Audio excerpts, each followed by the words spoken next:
Muito bem, pessoal. Então, como combinado, vamos agora para a parte C do nosso bloco 3. E essa parte C vai ser o fechamento desse bloco, né? Depois da parte C, a gente já vai adentrar no bloco número 4. Então, seguindo com a nossa vibe aqui, seguindo com a nossa matéria, certo? A gente entra agora no parágrafo 7º. Parágrafo 7º, vem comigo, vamos ver o que ele diz. Estamos falando do visto temporário, não é verdade? Estamos falando do visto temporário, das importâncias que ele tem. A questão do marítimo, tá? O marítimo que ingressa no Brasil em viagem. Aqui está dizendo o seguinte: não se exigirá. Toda vez que vier um parágrafo dizendo isso, não se exigirá, é um dispositivo que os senhores, a título de prova, têm que dominar bem. Tem que dominar bem e tem que conhecer bem. Certo? Tem que dominar bem e conhecer bem. Então, quando diz ali, não se exigirá do marítimo que ingressar no Brasil em viagem de longo curso ou em cruzeiros marítimos pela costa brasileira, e isso realmente, pessoal, vocês hão de concordar comigo, leva um bom tempo, o visto temporário, de que trata a linha E do inciso 1 do caput, bastando a apresentação da Carteira Internacional de Marítimo, que é o documento, não é verdade? Basta que ele apresente o documento, nos termos de regulamento. Está aqui. Eu vou destacar esse parágrafo 7º pela importância que eu entendo que ele possua, certo? Eu entendo que ele é muito importante. Enfim, o Estatuto do Estrangeiro é grande, então existem muitos pontos que podem ainda ser explorados a título de prova. Então eu gostaria que os senhores tivessem um certo cuidado em relação a ele, certo? Parágrafo 8º. É reconhecido, ou seja, é dado de direito. Vejam que agora, como nós não falamos de visto de visita, nós não falamos o visitante. A gente já está falando do imigrante, visto temporário. É reconhecida ao imigrante a quem se tenha concedido visto temporário para trabalho a possibilidade de modificação do local de exercício de sua atividade laboral. Quando a gente viu o conceito de visto para trabalho, visto temporário para trabalho, em momento nenhum diz que ele tinha que estar num lugar só. Concordam comigo? Não foi dito. É por isso que agora o parágrafo 8º, ele apenas faz o quê, meus amigos? Ele apenas ratifica. Ele apenas efetua a ratificação, demonstrando claramente que é irrelevante, pessoal. Ele pode modificar o seu local de trabalho e ainda assim é válido o visto temporário dele. Está aqui. Muito fácil de entender. Aliás, é um slide bem tranquilo, né? Nós estamos agora aqui com uma certa tranquilidade. Não vai ser a mesma coisa o próximo, mas esse vamos aproveitar que ele é bem tranquilo. Ele é sem estresse. Certo? Parágrafo 9º.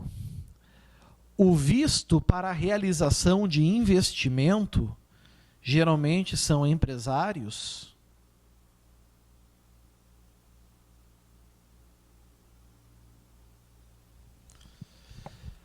poderá ser concedido ao imigrante, certo? Poderá ser concedido ao imigrante que aporte recursos em projeto com potencial para geração de empregos ou de renda no país. Potencial quer dizer o que aqui, meus amigos?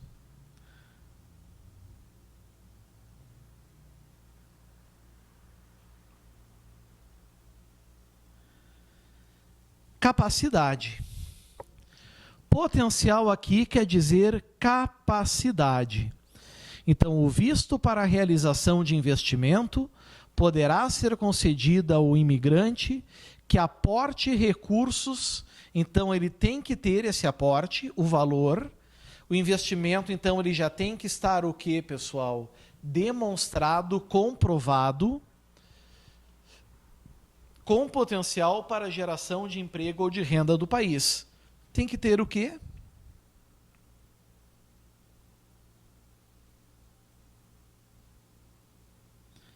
Utilidade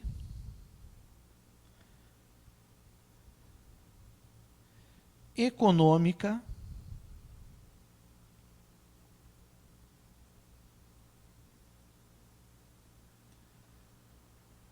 para o Brasil. Aqui está, utilidade econômica, utilidade financeira para o Brasil. Pegaram? Compreenderam? Brilhou? Por favor, anotem, sublinhem, destaquem tudo que está aqui no slide, por gentileza. Botem aí, por favor. Parágrafo 10º foi vetado, então ele não nos interessa.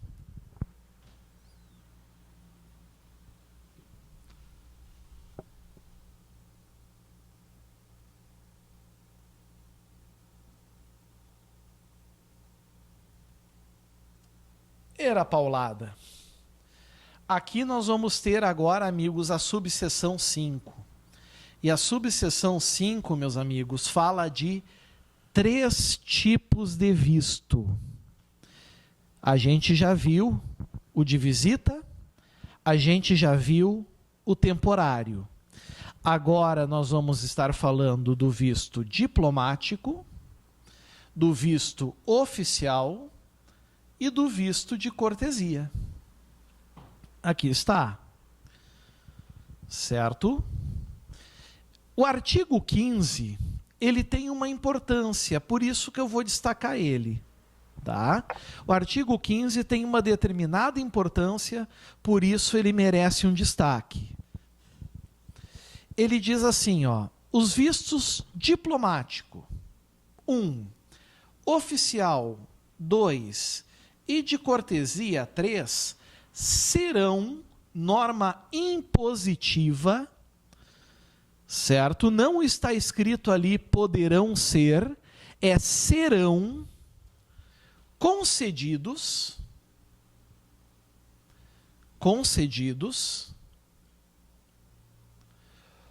prorrogados. Se fala prorrogados, a gente sabe que ele tem prazo. Concordam comigo? Se fala prorrogados, já bate aquela questãozinha na cabeça, né? Prorrogados ou dispensados. Ou dispensados na forma dessa lei ou regulamento. Regulamento que não nos interessa. Que não nos interessa. Certo? Bom, o parágrafo único, eu quero que vocês tenham um pouco de atenção. Por quê? Porque ele não fala dos 3. Ele só fala de 2. Ele só fala do diplomático e ele só fala do oficial. Certo? Só do diplomático e do oficial. E esse parágrafo único, eu vou botar uma outra cor nele.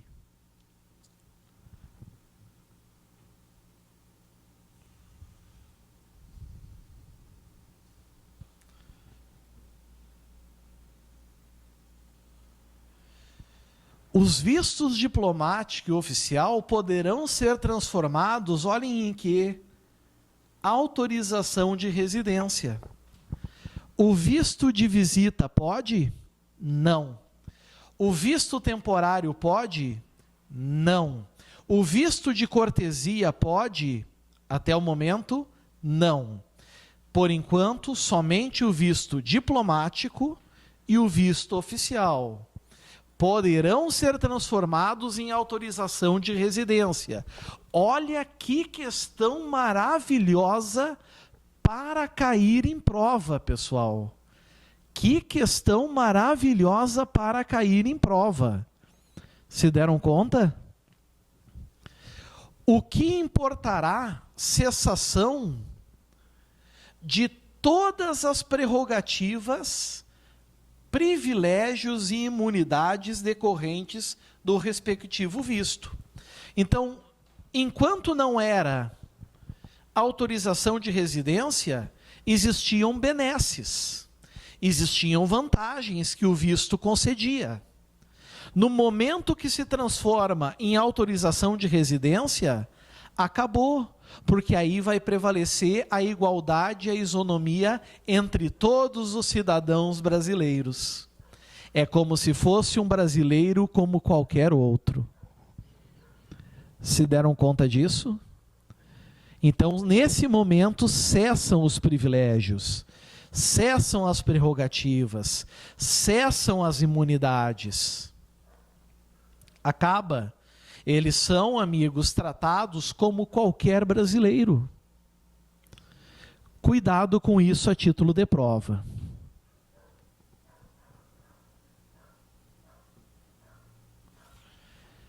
Entramos no artigo 16. O artigo 16 continua falando apenas de visto diplomático e oficial. O de cortesia, por enquanto, está lá de escanteio. A gente não falou sobre ele ainda. A gente não trabalhou sobre ele ainda. Por enquanto, é só o diplomático e o oficial. Poderão ser concedidos a autoridades e funcionários estrangeiros que viajem ao Brasil em missão oficial, de caráter transitório ou permanente, representando o Estado estrangeiro ou organismo internacional reconhecido. Querem um exemplo?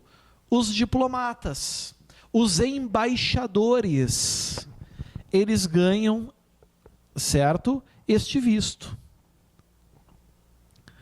Os diplomatas, os embaixadores, eles têm esse visto que vocês estão vendo aí, certo? Vai vir uma questão na prova dizendo que quando esses indivíduos obterem esses vistos, diplomático, oficial e de cortesia, e eles estiverem exercendo função laborativa, eles serão regulados pela CLT, pela Consolidação Legal Trabalhista, Consolidação de Leis do Trabalho. Isso vai estar certo? Cuidado. Parágrafo 1º. Não se aplica ao titular dos vistos referidos no caput o disposto na legislação trabalhista brasileira, a famosa CLT. Não. Eles vão ter os seus próprios estatutos. Eles vão ser regulados pelos seus estatutos, pelos seus regulamentos, certo? E pela lei de imigração. É uma boa questão para cair em prova ou não é? Vamos ser bem honestos. É ou não é uma boa questão para cair em prova? Meus prezados, é uma maravilhosa questão para cair em prova. Então é importantíssimo que a gente cuide isso também, certo? É uma maravilhosa questão para cair em prova. Então vamos cuidar, vamos tomar cuidado com isso. Parágrafo 2º. Aqui volta a falar só de diplomático e oficial. Enquanto o parágrafo 1º fala de todos os vistos do caput, que inclusive incluiu cortesia, o parágrafo 1º, pessoal, ele volta a falar sobre vistos, certo? Diplomático e oficial. Poderão ser estendidos aos dependentes das autoridades referidas no caput. Sim, porque o diplomata, ele pode trazer sua família. O cônsul pode trazer sua família. Está intimamente ligado à Convenção de Viena sobre relações diplomáticas e Convenção de Viena sobre relações consulares, certo? E quando se tratar de diplomatas, as imunidades, inclusive, alcançam essas pessoas também. Então, esses vistos alcançam essas pessoas. São estendidos aos dependentes. Cuidado a título de prova. Certo? Porque isso pode cair na prova de vocês. Isso pode marcar a presença na prova dos senhores. E, por gentileza, não errem uma questão dessas na prova. Parágrafo 2º. Os vistos diplomático, mais uma vez, e oficial, o de cortesia ficou para escanteio. Aliás, aqui o 17, né? Artigo 17. O titular de visto diplomático ou oficial somente poderá ser remunerado por Estado estrangeiro ou organismo internacional, ressalvado o disposto em tratado que contém a cláusula específica sobre o assunto. Então, amigos, por exemplo, um diplomata estrangeiro que atua no Brasil, ele é remunerado, certo? Pelo Estado que confia, né?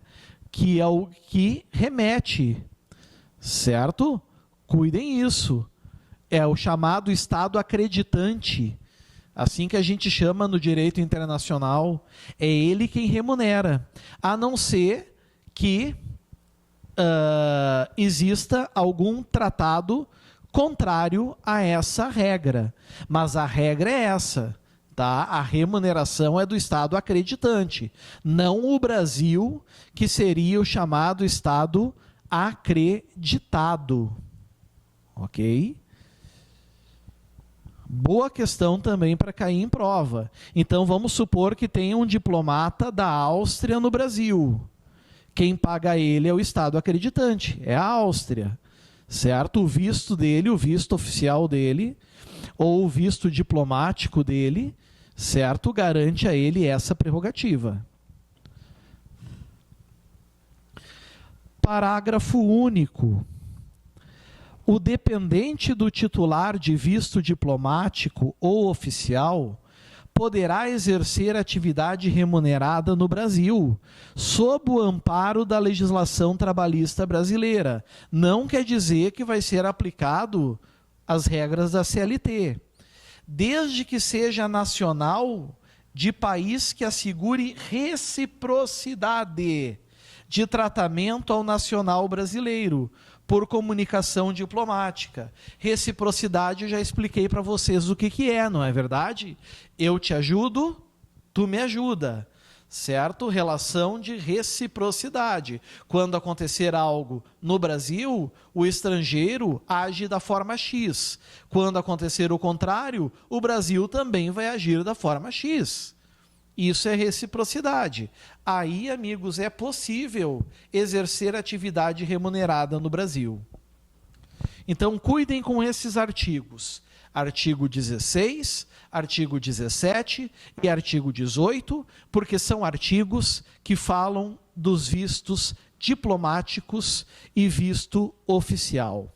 Finalmente, o 18, ele vai falar, meus amigos, do visto de cortesia. Chegamos no visto de cortesia. Aqui está ele. E o 18, ele é muito claro ao dizer, né? Ele é muito claro ao dizer. O empregado particular, titular de visto de cortesia, certo? O empregado particular, titular de visto de cortesia, somente poderá exercer atividade remunerada se é somente, isso é exceção. Somente poderá exercer atividade remunerada para o titular de vício diplomático, oficial ou de cortesia ao que esteja vinculado sob o amparo da legislação trabalhista brasileira. Enquanto o visto diplomático e oficial, a regra é não estar sob o amparo da legislação trabalhista brasileira, o visto de cortesia é o contrário. Ele só pode exercer funções laborativas sob o amparo da legislação trabalhista brasileira. Parágrafo único. O titular do visto, 1, diplomático, 2, oficial, e 3, de cortesia, será responsável pela saída de seu empregado do território nacional. Ele precisa sair. A responsabilidade é dos titulares desses vistos. Certo? Cuidem em relação a isso. A subseção 5, então, tem várias regrinhas importantes que podem marcar aí, então, presença na prova de vocês. Amigos, por gentileza, sublinhem, destaquem, circulem, anotem tudo que está nesse slide, tudo que foi explicado também. Certo?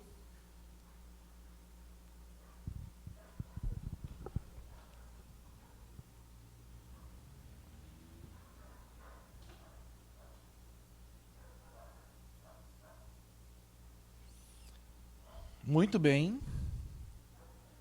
Vamos aqui para mais um slide que fala da seção 3. A seção 3, amigos, traz um título, né? Do registro e da identificação civil do imigrante e dos detentores de vistos diplomático, oficial e de cortesia. Honestamente, não é muito difícil entender esse slide.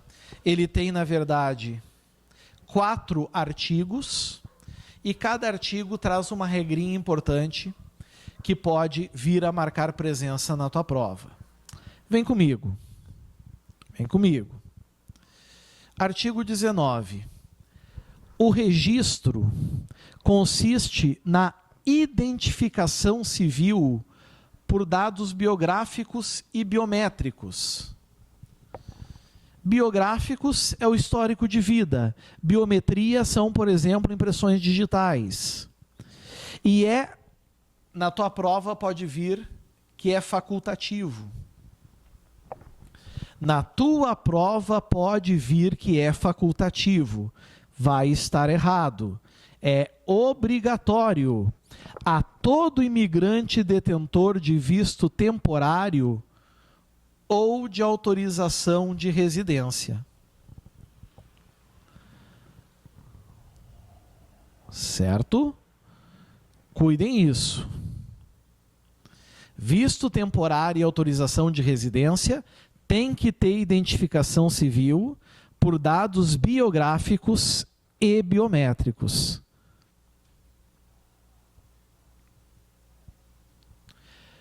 Temos um parágrafo primeiro. Esse registro, ele vai gerar um número. Um NU, que a gente chama, né? Que é um número de identificação. Esse número, ele tem uma vantagem, ele vai trazer uma autorização.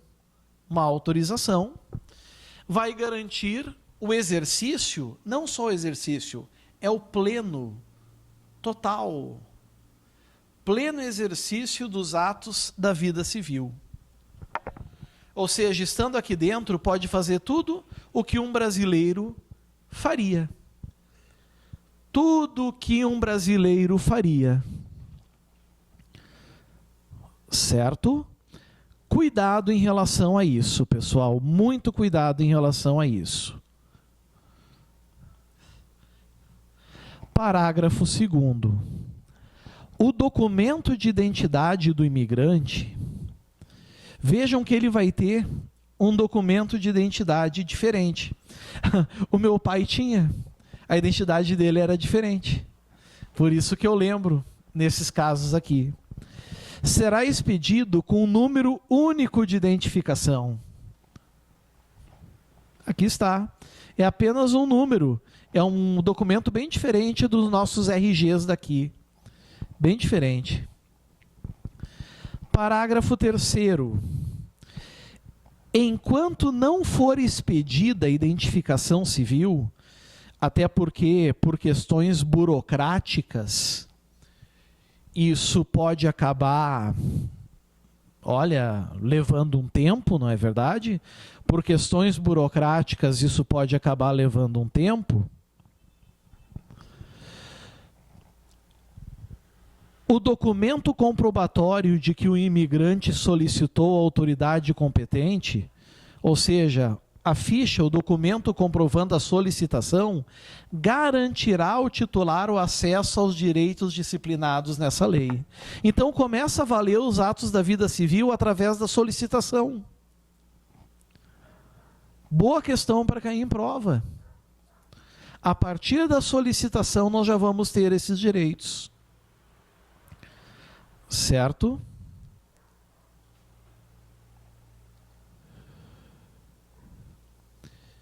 Entramos agora no antepenúltimo artigo, artigo 20. A identificação civil de solicitante de refugiado, o refúgio, de asilo, do asilado. Refúgio é aquele que apenas quer fugir, ficar um período no Brasil.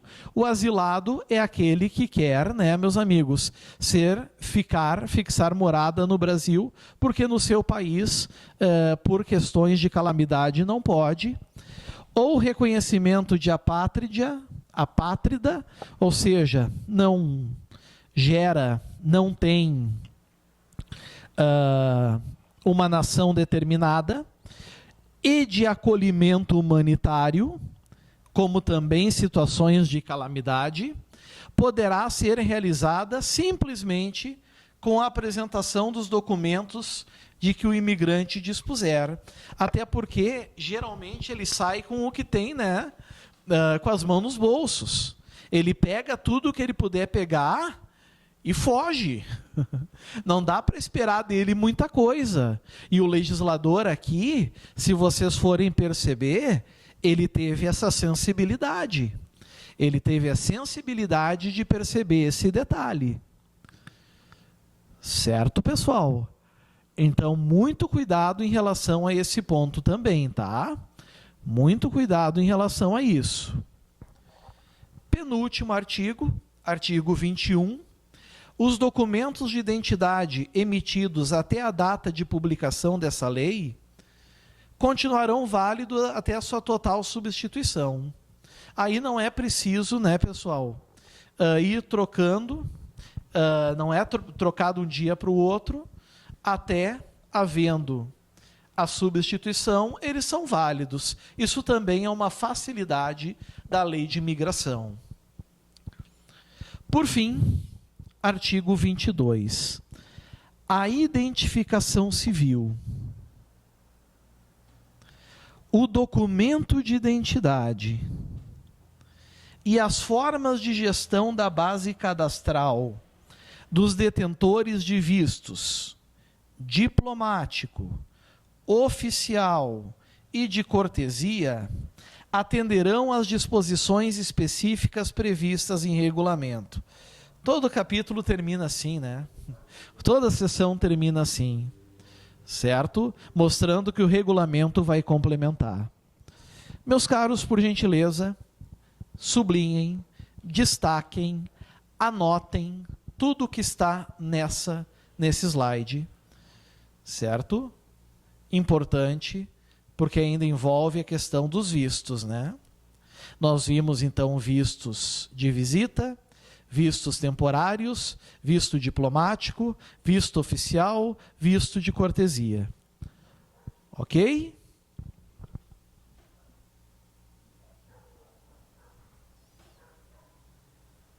E assim a gente fecha o nosso bloco 3. Encerramos o bloco 3. Um dos blocos mais importantes e densos. Parabéns! Agora é a hora da gente dar uma relaxada. Como diz aqui, bons estudos. Até a próxima aula. Muito obrigado. E nos preparamos para o bloco 4. Valeu, pessoal. Até mais. Tchau, tchau.